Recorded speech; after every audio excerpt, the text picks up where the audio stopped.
Let's talk about integration in your Leaving Cert.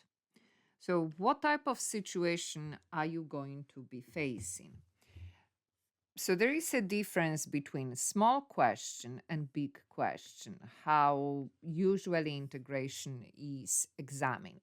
When it comes to small question, usually you will have some example of a function to integrate. Often will be without interval, and it's not going to be complex, just as an integration to do.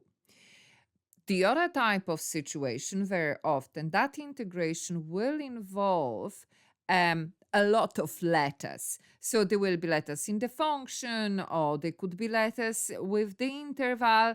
So that is the type of situation you will face in small question.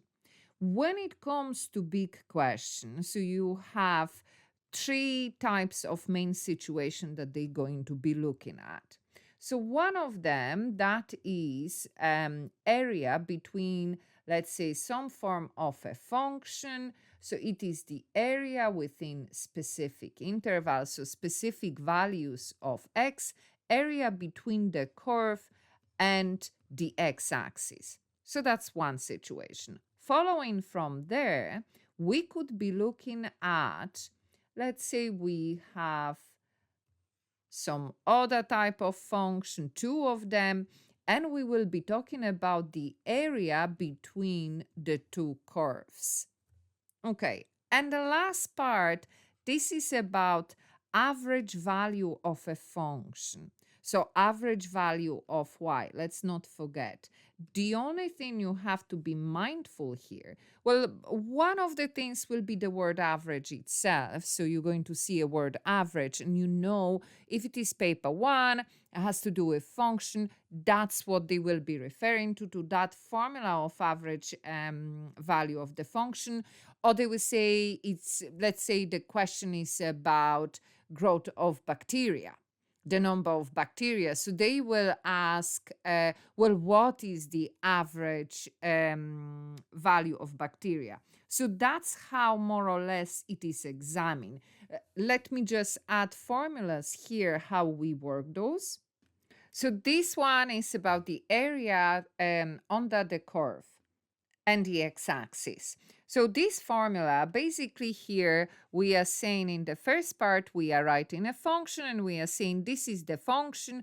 We treat that function as a derivative. We're going to integrate it within given interval. Then in the next part here, we integrate. Basically what it means, we are applying formula to each element of that function given.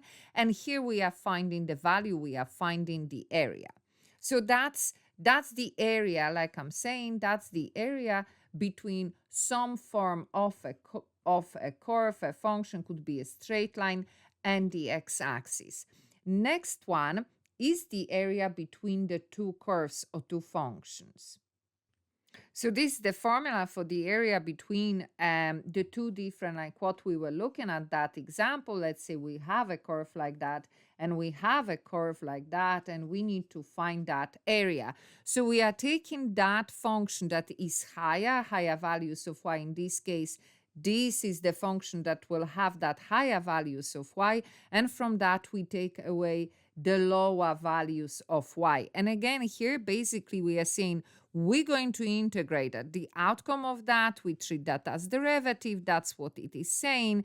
We are having an interval. Here we are saying we are integrating within that interval. At the next stage here, so here we worked that subtraction. Here at the next stage, we are saying we are integrating. So again, we are applying the formula. And at the end, we are finding the value, meaning we are finding that area. And this is the last formula, that is the average value of the function of the interval. This formula has a fraction in the beginning, so let's not forget about that. But the idea is the same. Again, I have a function. I'm saying I'm treating this function as a derivative. I'm going to integrate within that interval. Here I am integrating, meaning I'm applying formula, and here I am finding the value. Have a look, those formulas and more information. I did a post, my first post, so don't judge me, on YouTube where you have that information. There is a lot of information there about integration.